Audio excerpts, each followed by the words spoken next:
네, 반갑습니다. 하나님 나라에 관한 것, 그리고 우리는 지금 주님께서 산에서 가르치시는 여하튼 교훈들에 대해서 살펴보고 있는데, 하나님 나라의 특징들을 아마 읽으시면서 조금씩 발견하고 계시는지 모르겠어요.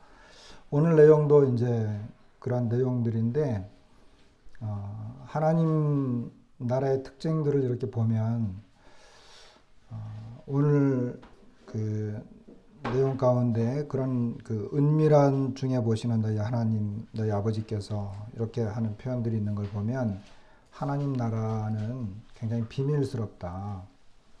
그리고 은밀하다. 우리 주님이 이 땅에 오셨지만 왕으로 오신 것을 사람들이 몰랐죠. 그죠? 그리고 주님이 이제 다시 오세요. 주님이 다시 오실 때 그 날과 때를 모른다 그랬잖아요. 그죠? 몰라요. 하나님 나라가 언제 임하는지 다 비밀스러운 거예요. 모르니까 더 긴장감이 있고, 또 모르기 때문에 더 그 주님 앞에 우리의 진심을 가지고 살아갈 수 있다라고 여겨집니다. 알게 되면 그날 가까이 가서만 잘하면 되잖아요. 아닌가요? 뭐 생각하기 나름인데, 주님이 이제 하나님 나라에 대한 이야기 비유를 드실 때 씨에 대해서 비유를 많이 드셨는데, 그 씨도 사실은 모르는 거예요. 땅속에 심겨지면 몰라요. 이게 어떻게 자라는지를 몰라요. 땅속에 있을 때. 그래서 사람들이 모르는 가운데 이 씨가 이제 자라나기 시작을 하는 거죠. 이런 것들이 하나님 나라의 특징이고 비밀스러운 것입니다. 오늘 본문은 마태복음 6장 1절부터 18절까지 말씀입니다. 이 내용을 읽어보는 게 좋을 것 같아요. 그래서 번갈아 가면서 읽겠습니다. 한 절은 우리 형제님들이, 한 절은 우리 자매님들이 1절로 18절까지 먼저 우리 형제님들이 읽겠습니다. 자, 시작. 사람에게 보이려고 그들 앞에서 너희 의를 행하지 않도록 주의하라. 그리하지 아니하면 하늘에 계신 너희 아버지께 상을 받지 못하느니라.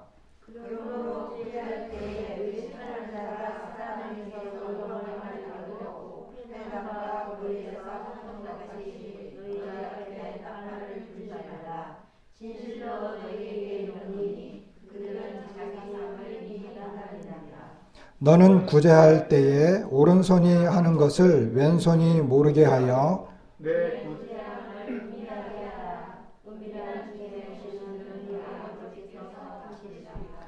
또 너희는 기도할 때에 외식하는 자와 같이 하지 말라. 그들은 사람에게 보이려고 회당과 큰 거리 어귀에 서서 기도하기를 좋아하느니라. 내가 진실로 너희에게 이르노니 그들은 자기 상을 이미 받았느니라.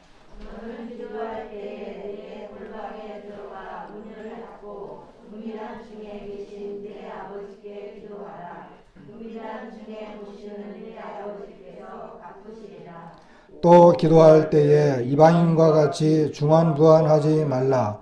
그들은 말을 많이 하여야 들으실 줄 생각하느니라.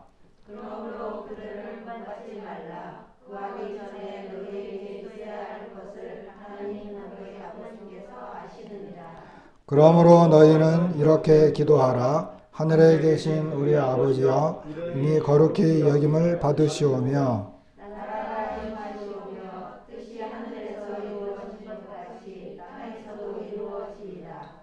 오늘 우리에게 일용할 양식을 주시옵고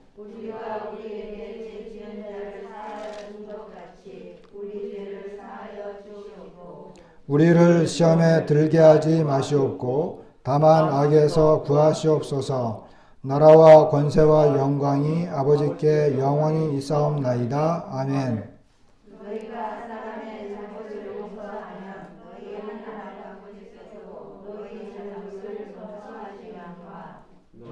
사람의 잘못을 용서하지 아니하면 너희 아버지께서도 너희 잘못을 용서하지 아니하시리라.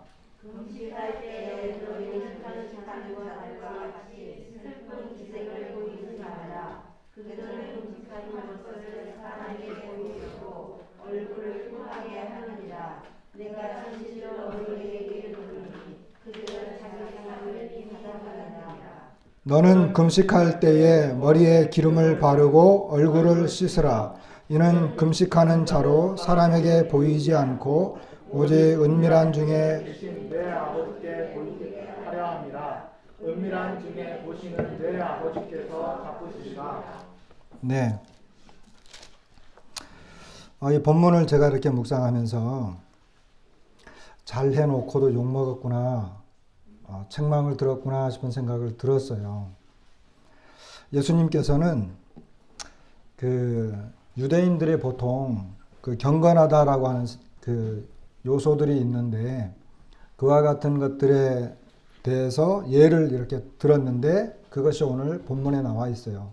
첫 번째가 구제하는 것, 그 다음에 기도하는 것, 그 다음에 뭐예요?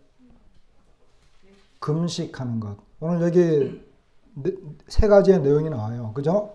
구제, 그 다음에 기도하는 생활, 그리고 금식하는 것. 이와 같은 것들은 그 당시 유대인들 그 세계에서 경건 생활의 기본적인, 그리고 그들이 굉장히 중요하게 여겼던 그런 요소들입니다.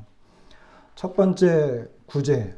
구제에 대해서는 성경에서도 많이 가르치고 있어요. 그죠?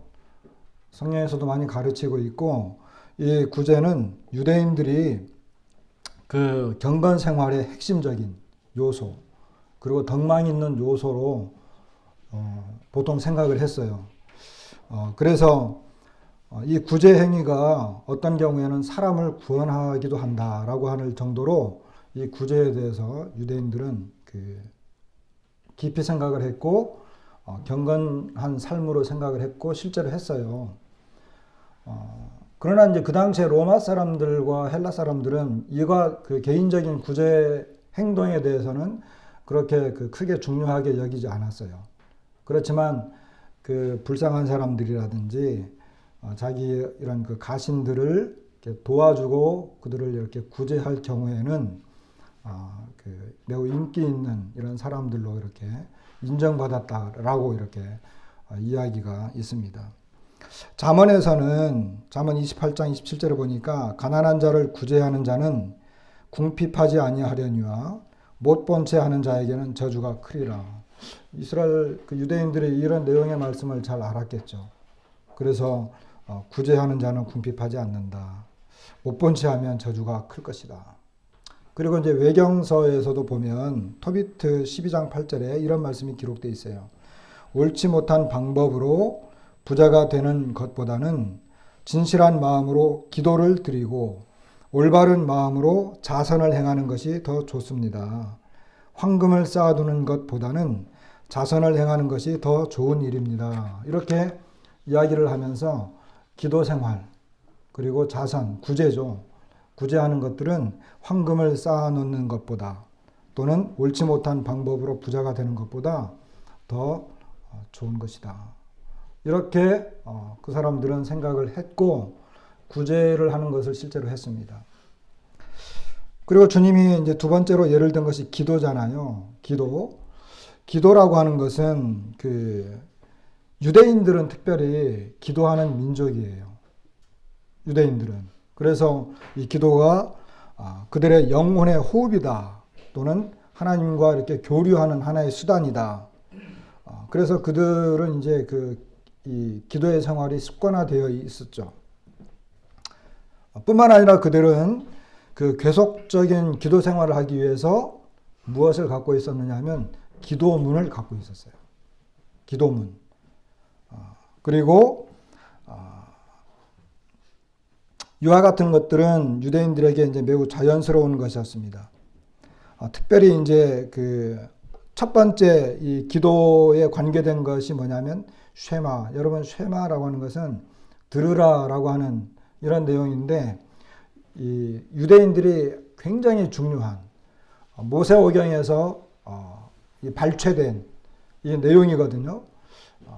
들으라 이스라엘아 할 때 요 내용이 들어있고 이스라엘 백성들은 특별히 민수기 15장, 신명기 6장, 11장 이 세 곳에 있는 성경 구절을 중심으로 형성된 그래서 그 유대인들에게 율법으로서 절대적인 권위를 갖고 있는 이 말씀을 그들은 묵상하고 암송하고 이것을 하나의 기도문처럼 가지고 다녔어요.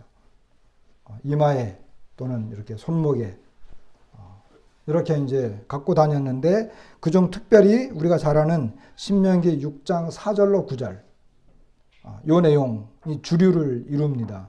이 사람들은 이것을 거의 뭐 그 달달 외웠죠. 외웠을 뿐만 아니라 그들은 이것을 하나의 생활처럼 했어요. 이스라엘아 들으라. 우리 하나님 여호와는 오직 하나이신 여호와이시니 너는 마음을 다하고 성품을 다하고 힘을 다하여 내 하나님 여호와를 사랑하라. 오늘날 내가 내게 명하는 이 말씀을 너는 마음에 새기고 내 자녀에게 부지런히 가르치며 집에 앉았을 때든지 길에 행할 때든지 일어날 때든지 이 말씀을 강론할 것이며 너는 그것을 내 손목에 메어 기호를 삼으며 내 미간에 붙여 표를 삼고 또 내 문설주와 바깥문에 기록할지니라. 이것은 조상 대대로 물려내려온 암송 문구이고 유대인들은 12살 이상은요, 12살 이상의 모든 남자들은 매일 아침, 저녁으로 이것을 의무적으로 이 쉐마를 암송했습니다. 고정된 기도 제목이죠. 특별히 회당에서는 요 쉐마 낭송을 전후해서 한두 개 찬송을 하게 되고, 그 다음에 이제 이 회당 예배의 핵심을 이루는 쉬몬의 에스레라는 기도가 있대요. 이 기도문은 이 쉬몬의 에스레라고 하는 것이 숫자 18을 의미한다고 합니다. 뜻한다고 합니다. 그래서 요 내용의 기도문을 다시 이어지는 이와 같은 형식으로 했는데 그 중에 이제 데필라라고 하는 기도 문이 있어요. 이건 뭐냐 하면은 이 고정된 기도문인데 이것도 아까 말한 쉐마는 아침과 저녁으로만 암송 되던 것인데 이 데필라라고 하는 것은 아침, 오후 그리고 저녁 하루에 3번씩 규칙적으로 암송하는 아주 중요한 기도문이었다고 합니다. 그래서 이스라엘 사람들이 다니엘도 하루에 3번씩 기도했잖아요. 그죠? 그리고 제9시 기도 시간에 이 사도들이 성전에 올라갔잖아요. 그래서 제3시, 6시, 9시 이렇게 이제 기도하는 시간들이 이렇게 정해졌는데 아마 여기에서 유래된 것은 아닌가. 특별히 이제 시편 55편 17절에 저녁과 아침과 정오에 내가 근심하여 탄식하리니 여호와께서 내 소리를 들으시리로다 라고 하는 이와 같은 내용들이 있어서 유대인들은 이렇게 정해진 기도 시간에 기도하는, 그리고 그들은 습관처럼, 그리고 그들은 어떤 면에서는 의무로, 쉐마 같은 경우는 의무적으로 그래서 기도하는 것들이 생활화되었습니다. 특별히 데필라 아까 이 18개의 기도문, 근데 데필라가 이제 18개의 복으로 된 기도문이 있대요. 그래서 이제 가장 오래된 데필라 기도문의 제1복 본문 들어보세요. 제가 한번 읽어드릴게요. 오 주는 복되시도다. 아브라함의 하나님, 이삭의 하나님, 야곱의 하나님, 하늘과 땅의 주재자이시며 지존자이신 하나님, 우리의 방패가 되시고 우리 조상들의 방패가 되신 하나님, 오 주는 복되시도다. 아브라함의 방패가 되신 하나님. 이러면서 오 주님은 복되십니다. 오 주님은 복되십니다. 이런 기도 제목. 이런 것들을 그들이 매일 하루에 3번씩. 이것이 이제 18복의 기도문인데 이것은 그 제1복 기도문밖에 안 돼요. 그냥 굉장히 길죠.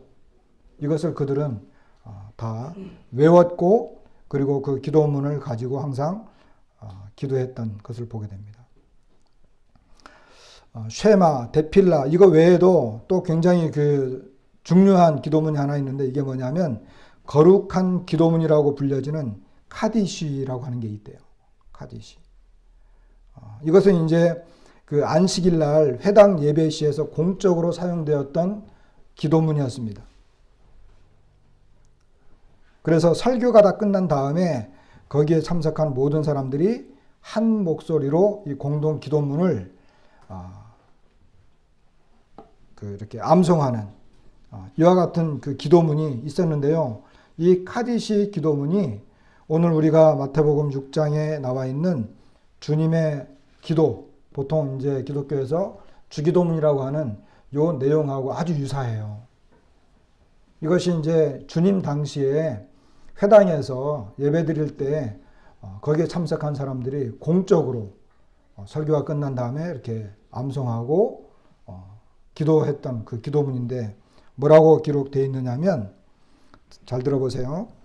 주께서 뜻을 따라 창조하신 세계에서 주의 위대한 이름이 높임을 받으옵시고 거룩하게 여김을 받으옵시며 주의 나라가 당신의 생전에 당신의 날 동안 모든 이스라엘 집이 살아있는 동안에 빠르게 속히 임하옵시며 주의 위대한 이름이 영원부터 영원까지 찬양을 받으시로다. 아멘. 주기도문하고 많이 비슷하죠. 비슷하지 않아요? 아주 유사해요. 이것이. 그래서 유대인들은 이와 같은 고정된 기도문이 있었고 그리고 안식일마다 회당에서 아침과 저녁으로 또는 아침과 오후와 저녁 이런 기도 시간에 시간을 정해놓고 그들은 계속해서 기도했던 기도의 사람들이었습니다.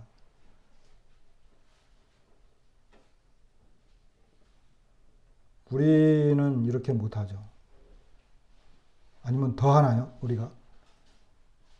우리는 기도 시간은 정해지지 않았지만 우리는 성령 안에서 무시고 기도하고 있다. 그래서 우리는 더 많은 기도를 하고 있다. 뭐 걸어갈 때도 기도하고 화장실에 가도 기도하고 식사할 때도 기도하고 우리는 시간을 가리지 않으면서 기도하고 있다. 어쨌든 유대인들은 이와 같은 놀라운 기도의 사람들이었고 기도문이 있었고 기도하는 사람들이었습니다. 놀랍죠. 그 다음에 주님은 금식에 대해서 또 이야기를 오늘 했어요. 그래서 구제에 대해서 유대인들이 그 당시에 경건한 모습의 삶을 이야기했던 구제, 기도, 금식. 금식은 오늘날 그 정치인들 한 번씩 금식하죠. 그 사람들은 금식이 아니고 뭐라 그래야 되죠? 단식, 투쟁.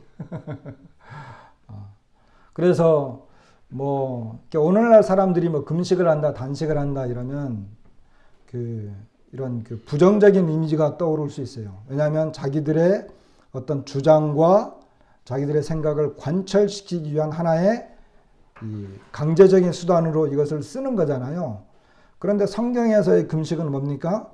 성경에서의 금식은 정반대예요. 성경에서의 금식은 오히려 자기 자신을 완전히 내려놓고 하나님의 뜻이 이루어지기를 바라는 마음에서 자기를 부인하는 것으로 표현되는 거죠. 그죠? 이것이 성경이 말하는 금식입니다. 그래서 그 성경에는 금식에 대해서 많이 나와요. 모세도 금식을 했고 여호사밧이 전쟁이 났을 때도 전 국민적으로 금식을 선포했고 히스기야 왕도 금식을 했고 다윗, 다니엘 또는 느헤미야 이런 사람들 다 금식에 대한 내용들이 많이 나와져 있습니다. 그래서 금식은 보통 비탄, 어떤 슬픔 또는 참회 이와 같은 것들로 많이 표현이 되죠. 진지한 애통이라든지 슬픔, 사랑하는 자의 죽음이라든지 갑작스러운 재앙, 이런 것들이 있을 때 너무 슬퍼서 비탄하기 때문에 금식을 하게 되는, 그리고 개인적으로나 민족적으로 어떤 참회의 요소가 나왔을 때, 참회가 필요할 때 이 사람들은 금식을 했고, 성경에서 이런 목적으로 금식을 하는 경우가 많이 있습니다. 우리도 어떤 경우, 우리도 이제 그런 경우가 있죠. 많이 슬플 때, 그리고 자기 자신이 정말 하나님 앞에 부끄러움을 느낄 때 금식을 하기도 하죠. 다시 말하면 성경이 말하는 금식은 자기의 것을 어떤 관철시키기 위한 목적으로 하나님 앞에 하나님을 종용하는 것이 아니다라고 하는 것입니다. 우리도 금식기도 할 수 있어요. 신약에 보면 주님도 금식기도 했어요. 그죠? 안식일 교회에 그 제자들이 금식 기도하고 주님을 섬길 때 성령께서 그들에게 말씀하셨죠. 내가 명하는 사람을 세워라 그랬잖아요. 신약에서도 보면 금식이 많이 나와요. 그럼 이 금식이 뭐냐? 내 주장을 하나님 앞에, 하나님 이거 안 들어주면 저 정말 굶어 죽을 거예요, 이런 것을 강요하는 것이 아니라 하나님 앞에서 하나님의 뜻이 이루어지도록 하기 위해서 정말 간절한 마음으로 하나님 앞에 나아가는 것이 바로 금식이었다라고 하는 것입니다. 그래서 금식은 보통 그 영혼을 괴롭게 하는 것이다라고 하는 것으로 표현됐습니다. 그래서 유대인들은요, 이 금식을 할 때 단순히 그 음식만 끊는 그런 게 아니었어요. 그 유대인들은 자기들이 좋아하는 어떤 그 생활 패턴까지도 멈췄어요. 그래서 오늘 이제 본문에도 그런 내용이 나왔지만은 거기는 이제 건기가 있기 때문에 이제 피부가 건조하거나 그러면 이제 그런 것을 막기 위해서 그들은 머리에 기름을 이렇게 붓는다든지 몸에 기름을 칠한다든지 하는 이런 행위들을 했어요. 근데 그러한 것도 멈춘 거예요. 그래서 일반적으로 하던 그와 같은 것들을 멈추게 되면 사람들이 어떻게 해야 돼요? 저 사람이 그런 어떤 행위를 갑자기 딱 멈췄어. 그러면 제3자가 볼 때 그 사람, 저 사람 뭐 하고 있구나? 안다는 거예요. 이게 탁 튀는 거죠. 왜? 이것이 이제 그들의 어떤 그 생활 속에서 쉽게 나타나는 것이기 때문에 그렇습니다. 그래서 그 금식을 보통 하면 얼굴을 가꾸지 않고 울고 슬퍼하고 땅에 드러눕고 죄를 뒤집어 쓰고 하는 이런 것들을 이제 하죠. 굵은 베옷을 입는다든지. 그래서 이 금식은 보통 유대인들 그리고 하나님 앞에서 살아가는 사람들의 어떤 이 경건한 생활의 한 방편 또는 어떤 그 영적 성장의 하나의 그 방편으로 이와 같은 것들을 했습니다. 특별히 바리새인들은 금식을 자주 했죠. 일주일에 몇 번 했어요? 바리새인들은. 세리하고 바리새인이 올라가가지고 바리새인이 그러잖아요. 나는 주님, 난 저 사람하고 틀려요. 저는 일회에 2번씩 금식했죠. 나는 1회에 2번씩 금식합니다. 11조 드립니다. 이런 기도 하잖아요. 그러니까 금식이 생활화된 거예요. 근데 이것이 이런 것들이 주님도 알고 있었고 그 당시에 유대인들은 이것이 보편적이고 보통 경건한 삶 또는 어떤 영적인 삶을 살고자 하는 사람들, 그들은 생활 깊숙이 있던 것들이에요. 그러니까 주님이 왜 여기 산상수훈에서 이 세 가지를 딱 꼬집어냈겠냐는 거예요. 그렇잖아요. 여러 가지도 있을 거 아닙니까? 여러 가지도 있을 건데 주님께서 야 너네 구제할 때 이렇게 해. 이렇게 하지. 너네 기도할 때 이렇게 하잖아. 너네 금식할 때 이렇게 하잖아. 이 세 가지를 꼬집어낸 이유가 이제 그런 것 배경이 있는 것입니다. 이런 걸 모르면 우리는 뭐 구제할 때 이렇게 해야 되나? 기도할 때 이렇게 해야 되나? 이렇게 단순하게 생각을 할 수 있겠죠. 자, 문제는 뭐예요? 문제는 구제 나쁜 겁니까? 좋은 거죠. 당연히 해야 되죠. 지금 우리에게도 절대적으로 필요한 거예요. 기도. 유대인들은 기도를 못했습니까? 잘했죠. 그들은 기도가 하나의 생활이었어요. 그리고 잘했단 말이에요. 그리고 금식은 특별히 더 경건한 사람들에게는 금식이 아주 보편화된 것이었고 그들에게는 필요한 것이었어요. 그리고 아주 그 생활 가운데 자주 나타나는 것들이었어요. 경건한 모습으로. 그런데 주님께서 말씀하시고자 하는 것은 뭐예요? 문제가 뭐였어요? 오늘 본문 가운데에서. 거기에서요. 그들의 경건한 삶과 영적 생활이 그리고 그들이 하나님 앞에 하는 그 모든 행위들을 어떻게 했다고요? 거기에 문제가 있었어요. 누구 앞에 보여야 돼요? 하나님 앞에서 하나님하고의 관계인데 이 사람들의 문제는 사람에게 보이게 하기 위해서. 사람에게 보이게 하기 위해서 하는 것을 주님이 뭐라고 말했어요? 매식한다. 매식한다. 그러니까 이것은 이제 가면을 쓴 거죠. 하나님을 향해서 하는 얼굴 이 모습과 사람을 향해서 하는 모습이 달랐던 거예요. 이것이 문제가 됐습니다. 자, 먼저 구제할 때 이 사람들은 어떻게 했어요? 회당과 거리에서 어떻게 했다고요? 보세요. 모르면 보세요. 아까 우리가 읽었으니까 나팔을 불었다 그랬어요. 나팔. 나팔은 뭐예요? 나 이거 하고 있어 하고 막 광고하는 거잖아요. 그죠? 광고.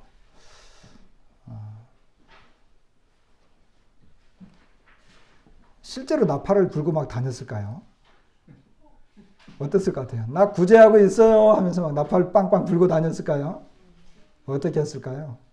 왜 주님이 이런 표현을 썼을까요? 뭐 정확한 건 아니에요. 그런데 이제 제가 몇 군데 이렇게 찾아보고 옛날에도 요 내용을 보고 이제 좀 도전이 됐었는데 구제 성전 앞에 이렇게 헌금을 하는 그 헌금통이 있는데 그 모양이 이렇게 나팔처럼 생겼대요. 이렇게 나팔처럼. 그래가지고 예를 들어 거기 이제 뭐 이렇게 구제하는 헌금에다가 많은 돈, 예를 들어 5만 원짜리 하나 넣었어요. 그럼 소리가 나요, 안 나요? 나팔처럼 이렇게 돼가지고 헌금함으로 뚝 떨어지니까 모르겠죠. 그런데 가난한 과부가 두 랩돈을 툭 던졌어요. 어떻게 됐을까요? 그럼 다른 사람들이 들을 때 저 사람 어떤 사람? 가난한 사람. 구제도 얼마 못했어. 이런 것이 바로 드러났겠죠. 거기에서 아마 빗대 가지고 그 헌금통이 그렇게 이제 만들어졌고 하니까 예수님께서 그것을 아마 비유 삼아서 나팔 불지 마라 라고 했던 것 같아요. 그 다음에 기도는 어떻게 했어요? 기도.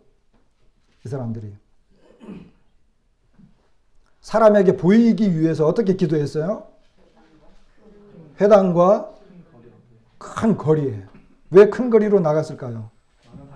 사람들에게 보이려고 하니까 그런 거예요.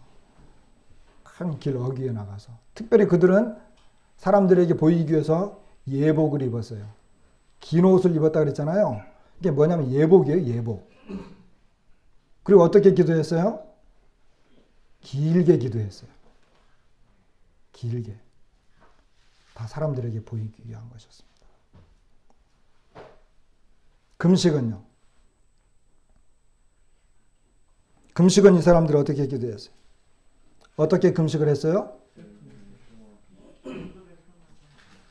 표정을 최대한 슬프게 하는 거예요. 그러다 보니까 얼굴이 어때요? 흉하게 되겠죠. 다른 사람들이 저 사람 금식하고 있네. 하나님과 지금 뭔가 교류하고 있네. 뭔가 지금 저 사람은 어떤 하나님의 그 어떤 뜻을 위해서 뭔가 하고 있는 것 같아. 이렇게 다른 사람들이 확연하게 보이도록 했다는 거예요. 이것을 주님이 아셨어요. 주님만 아셨을까요? 어쩌면 그렇게 하는 본인들도 알고 있었고 다른 사람들도 알고 있었을 거예요. 근데 이 말씀을 쭉 보면서 왜 그 사람들은 그렇게 했을까라는 생각이 들었어요. 왜 그 사람들은 그렇게 했을까? 하나님 앞에서 살아가는데 왜 그렇게 했을까? 이건 이제 제 생각인데, 그래요. 제 생각인데, 왜냐하면 이것이 율법 아래의 삶이었기 때문에 그래요. 율법의 의는 무슨 의예요? 율법에서 의를 얻으려면 행위가 있어야 되는 거예요. 행위. 하나님 앞에서 실제로 행위가 있어야 되고, 그 행위는 하나님도 알아야 되고, 사람들도 알아야 돼요. 그래야지 이 행위가 그 사람들의 어떤 의를 세워주기 때문에 그들은 이런 행위를 실제로 그렇게 했다는 거예요. 뭐 처음에는 아마 이제 뭐 그 경건한 마음으로 실제로 했겠죠. 맨 처음 뭐 모세오경이 주어졌을 맨 처음에는. 근데 이것이 많은 세월이 흐르면서 그들이 율법의 행위로 의롭다함을 얻으려고 하니까 이런 것들을 실제로 하게 됐고 다른 사람들에게도 보이게 됐고 다른 사람들은 그런 것들을 알게 되고 그런 사람들을 경건하고 의로운 사람으로 여겨줬겠죠. 그래서 했을 거야 아마.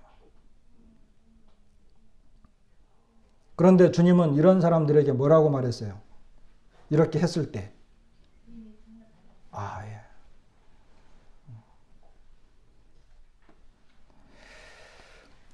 그들은 자기 상을 이미 받았느니라 이렇게 이야기했어요. 이것이 주님께서 말한 결론이었습니다. 누가복음 16장 15절에도 보면 서기관들에게 대해서 이렇게 말씀하셨어요. 예수께서 이르시되 너희는 사람 앞에서 스스로 옳다 하는 자들이나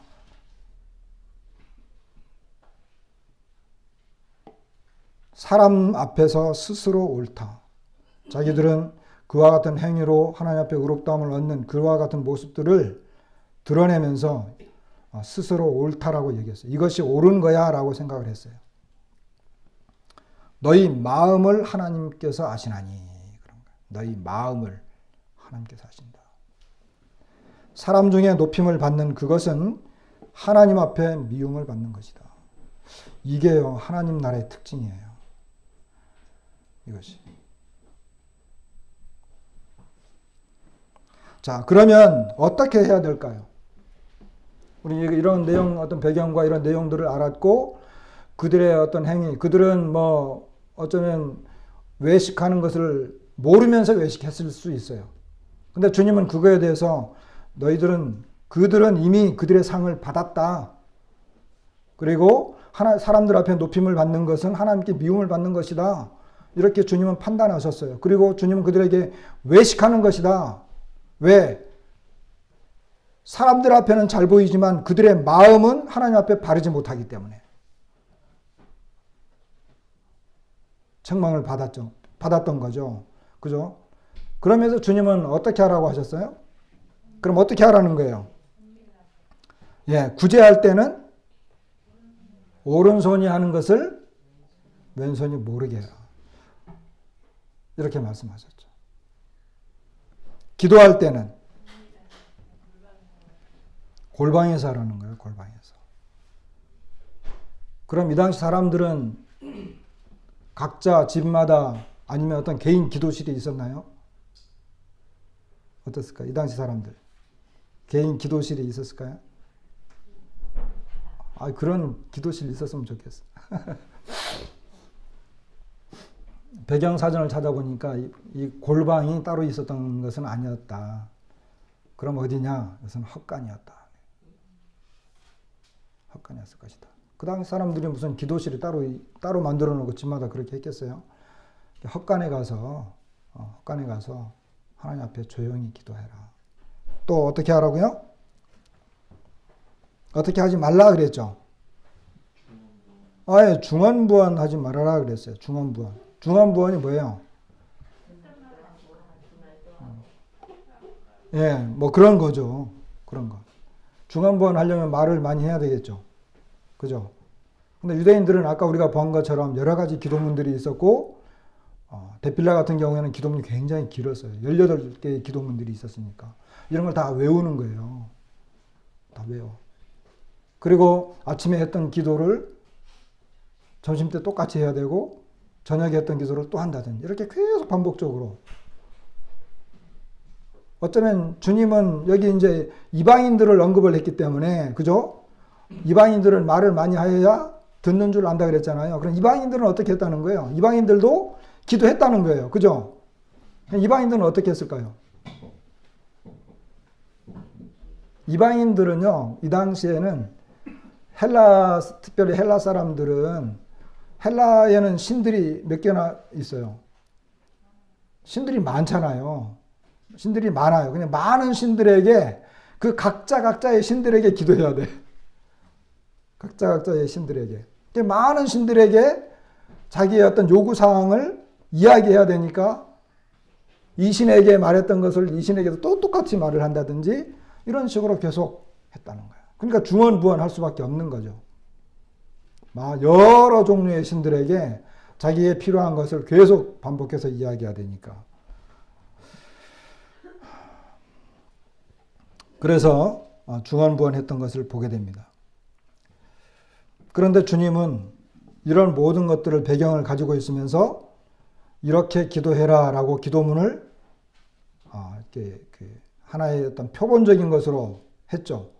주기도문만 가지고도 이제 우리가 여러 시간을 서로 교제할 수 있을 건데, 이 기도문을 보면 먼저요, 단순해요. 그죠? 단순해요. 그리고 나중에 이제 우리 형제자매들이 보시겠지만 이 기도문을 딱 두 개로 나눌 수 있어요. 두 개로. 어떻게 나눌 수 있느냐 하면, 그 9절부터인데, 너희는 이렇게 기도하라. 하늘에 계신 우리 아버지여, 이름이 거룩히 여김을 받으시오며, 나라가 임하시오며, 뜻이 하늘에서 이루어진 것 같이 그랬어요. 여기 하나님의 이름이 거룩히 여김을 받으시기를 바랍니다. 하나님의 나라가 임하시기를 바랍니다. 하나님의 뜻이 이루어지기를 바랍니다. 첫 번째 주제가 하나님 거예요. 첫 번째 주제가. 그죠? 하나님의 이름, 하나님의 나라, 하나님의 뜻, 이것이 이루어지기를 원합니다라고 기도하라는 거예요. 먼저 너희는 그의 나라와 그의 의를 구하라라고 말씀하신 것처럼, 우리의 기도의 내용 중에 우리가 정말 기도할 때 먼저 해야 될 것, 그것은 하나님의 이름, 그분의 나라, 그분의 뜻입니다. 먼저 그냥 딱 무릎을 꿇자마자 하나님, 저 이거 필요해요. 제가 지금 이런 상황인 거 아시죠? 이렇게 하지 말라는 거예요. 자, 두 번째가 그거예요. 두 번째. 오늘 11절에 보면 오늘 우리에게 일용할 양식을 주시옵고 우리에게 일용할 양식을 주십시오. 그리고 우리가 우리에게 죄 지은 자를 사하여 준 것 같이 우리 죄를 사하여 주십시오. 우리를 용서해 주십시오. 이렇게 말씀하고 있어요. 그리고 우리가 시험을 당하지 않도록 해 주십시오. 그 다음에 우리예요. 우리에게 양식이 필요합니다. 우리를 용서해 주십시오. 그리고 우리가 시험에 당하지 않도록 해 주시기 바랍니다. 딱 두 가지예요. 첫 번째는 하나님. 그분의 것을 먼저 구하는 거예요. 두 번째, 그 다음이 바로 우리 거예요. 이렇게 딱 나누어져 있어요.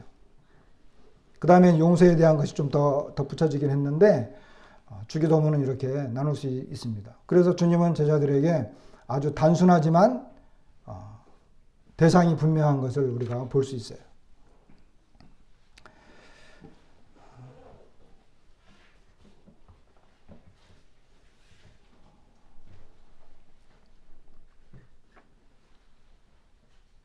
그 다음에 금식이 나왔죠. 금식은 어떻게 하라고요? 머리에 기름을 바르고 또 얼굴을 씻어라. 다시 말하면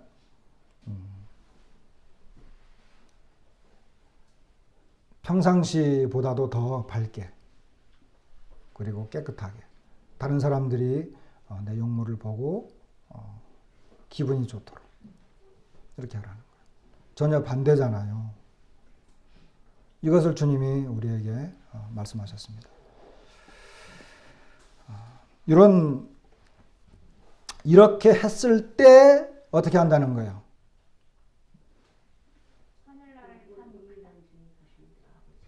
은밀한 중에 보시는 내 아버지께서 갚아주시겠다라고 하는 거예요. 왜 은밀한 중에 계신 아버지께서 갚아주셔야 되죠? 응? 아무도 모르니까. 아무도 모르잖아요. 아무도. 그죠? 여기 있는 건 뭐예요? 다만 아버지와의 관계 속에서만 이루어진 거죠. 내가 굳이 한 걸 아무도 몰라. 누구만 알아요? 누구만 알아요? 하나님만 아는 거예요. 아버지만 아는 거예요. 내가 기도한 거를. 내가 학관에 가가지고 성도들을 위해서 기도하고 내 조용한 기도 시간에 다른 사람들을 위해서 기도했어요. 아무도 몰라. 누구만 알아요? 아버지. 금식도 마찬가지. 그러니까 아버지가 갚아주셔야죠. 사람들은 갚아주고 싶어도 몰라요. 하는지 안 하는지를 몰라. 자, 산상수훈을 우리가 쭉 읽다 보면 산상수훈 속에 많이 나오는 단어가 하나 있어요. 많이 나오는 단어. 어떤 걸까요? 응? 복이 있나니. 네, 그것도 많이 나왔어요. 제가 원하는 답은 아닙니다. 산상수훈에 많이 나오는 단어. 이게 뭐냐 하면요. 아버지예요. 아버지. 아버지라고 하는 단어예요. 5장에도요. 16, 45, 48절. 6장에서도 1절, 4절, 6절, 8절, 9절, 13, 14, 15절, 18절까지. 26절, 32절도 있고 7장에 11절, 21절 이렇게 나와요. 특별히 기도에 대한 6절부터 15절까지 이것은 이제 기도에 대한 건데 여기에 6절, 8절, 9절, 13, 14, 15절 이렇게 더 많이 나와요. 다시 말하면 기도는 누구한테 하는 거라고요? 아버지한테 하는 거죠. 왜 산상수훈에 이렇게 아버지가 많이 나올까요?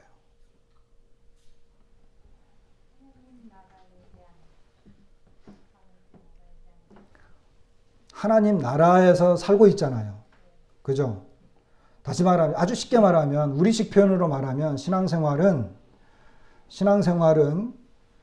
이 종속 관계의 신앙생활이 아니에요. 주종을 이루는 율법은 주종을 말하는 거죠. 주와 종이 있어요. 이걸 해야지 되고 안 하면 벌 받는 거니까. 그런데 하나님 나라에서 정말 신앙생활은 뭐냐면 친분 관계예요. 친분 관계. 다시 말하면 아버지와 아들의 관계예요. 우리의 신앙생활은 주종 관계가 아니라 친분 관계예요. 아버지 앞에서 아들이. 그리고 아들을 사랑하는 아버지로 인해서. 그래서 여기 나와 있는 것들은 정말 아버지를 사랑하면 아버지를 사랑하기 때문에 하는 것들이에요. 그리고 그 아버지는 자기의 자녀를 중심으로 위하고 사랑하는 거예요. 그래서 신앙생활은 우리가 구원받고 난 다음에 하나님 앞에서의 신앙생활은 왜 하는 거예요? 신앙생활. 일할 시간도 빡빡한데 일요일마다 나와야 되지. 화요일날 성경 공부하라고 자꾸 문자 오지. 수요일날 좀 있으면 이제 교회로 오라고 하는 교회 안 가고 그냥 집에서 영상으로 했으면 좋겠는데. 성경 공부 안 하면 괜히 또 눈치 보고 또 리더는 왜 꼭 그냥 책을 펴져가지고 문제 안 풀었으면 좋겠는데 꼭 문제 풀자고 그래가지고 이렇게 사람 애를 먹이지. 신앙생활을 왜 하는 걸까요? 우리가 신앙생활을 하기로 마음을 먹었어. 그죠? 하나님을 믿었어. 신앙생활은 내가 천국 가기 때문에 신앙생활을 한다. 그러면 내가 구원받는 그 순간에 그냥 하나님 데려가 버리면 제일 속편하죠. 그죠? 신앙생활은 아버지와 아들의 관계입니다. 산상수훈을 보면 이것이 명확하게 나와 있어요. 아버지를 사랑하지 않으면 아버지께서 나를 사랑하신다라고 하는 것을 깨닫고 그 아버지를 향한 진실된 마음과 사랑이 없으면 신앙생활 오히려 어렵다. 하나님의 말씀을 보는 게 너무너무 힘들고 지겨워. 그 신앙생활 고통스러운 거죠.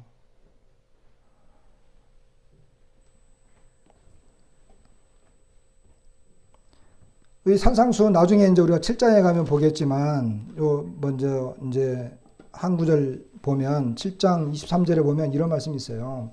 그때 내가 그들에게 밝히 말하되 내가 너희를 도무지 알지 못하니 불법을 행하는 자들아 내게서 떠나가라. 이거 아버지가 아들에게 하는 말인가요? 이건 절대 그건 아니에요. 그죠? 아버지가 아들에게 하는 말은 아니에요. 이 말이. 그럼 그 앞에 나와 있는 이 모든 것, 이런 사람들은 따로 있다는 거예요. 이 사람들은 아버지와의 어떤 친분과 사랑의 관계가 아니고 신앙인으로서의 정상적인 관계가 아니고 이 사람들은 주종의 관계이고 주인이 볼 때 불법을 행하는 자들이었어요. 그러니까 다 내쫓게 되겠죠. 우리의 관계는 사랑의 관계입니다. 신앙생활은 사랑의 관계, 아버지와 자녀에 관해 사랑의 관계입니다. 이것이 하나님 나라의 비밀이에요. 다른 사람들은 다 몰라줘도 아버지는 나를 알아. 그리고 나는 그 아버지를 사랑하기 때문에 기도도 하게 되는 거고 구제도 하게 되는 거고. 그 앞에 이제 여기요. 제가 처음에 말씀을 드리진 않았지만 우리가 지난번 공부할 때 5장 16절에 보면 5장 16절에요. 이같이 너희 빛이 사람 앞에 비치게 하여 그들로 너희 착한 행실을 보고 하늘에 계신 너희 아버지께 영광을 돌리게 하라. 여기 너희 착한 행실을 보고 하는 내용이 나와요. 그죠? 우리의 착한 행실을 다른 사람들이 봐야 된다는 거예요? 보지 못해야 된다는 거예요? 봐야 된다는 거죠. 다른 사람들이 보고 알게 된다는 거죠. 근데 6장에서는 뭐래요? 사람에게 보이려고 그들 앞에서 하지 말라는 거예요.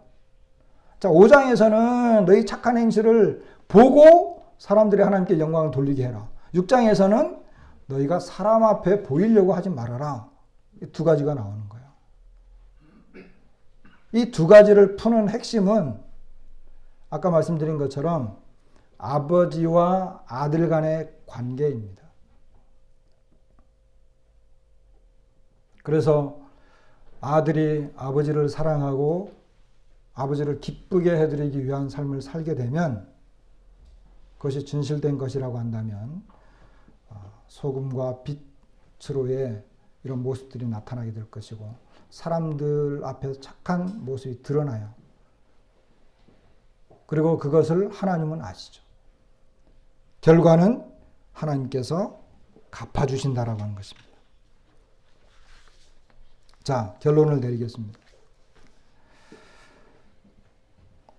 하나님은 은밀하게 보고 계시는 분이십니다.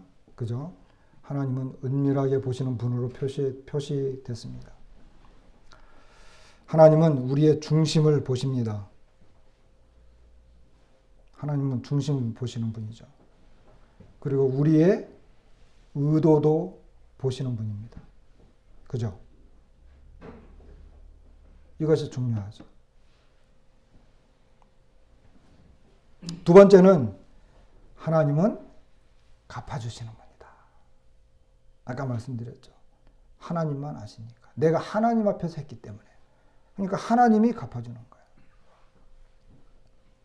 그런데 하나님이 갚아주실 때에는 어떻게 갚아주실까요? 하늘나라에서. 또 이건 보상이에요. 보상을 분명히 해 주시겠다는 거예요. 여러분. 이 땅에서도 물질의 필요와 영적인 필요를 다 공급해 주십니다. 맞아요. 다 맞아요. 그래서 저도 그렇고 우리 형제 자매님들이 하나님 앞에 보상을 많이 받았으면 좋겠어요. 위대한 사도들, 특히 사도 바울도 상을 받기 위해서 달려갔다 그랬어요. 그런데 우리는 그 상을 여기서 확인할 수는 없어요. 그죠? 그런데 여기 본문에 나와 있는 것들은 하나님은 은밀한 중에 보고 계시고 은밀한 중에 보시고 계시는 그 하나님이 갚아주시겠다라고 했기 때문에 나중에 하나님이 보상을 해주실 때 제일 깜짝 놀랄 사람이 있어요. 누구겠어요? 제일 깜짝 놀랄 사람. 바로 자기 자신이에요. 그리고 두 번째, 다른 사람들. 그죠? 하나님이 우리에게 갚아주실 때에는 깜짝 놀라게 갚아주실 거예요. 왜? 그것은 영원한 것이니까. 그리고 그거는 뭐 값으로 매길 수 없는 것들일 것이니까. 그런데 하나님이 우리에게 갚아주실 때 정말로 아버지를 사랑해서 한 건데 상 받으려고 한 것도 아닌데 아버지를 사랑해서 했는데 그걸 그냥 받은 거야. 그러니까 나한테 이런 걸요? 이렇게 되겠죠. 그러나 그 상은 분명히 있습니다. 그리고 다른 사람들도 모든 사람이 깜짝 놀랄 거예요. 두 번째는 하나님이 갚아주시니까 어떤 것으로 갚아주겠어요?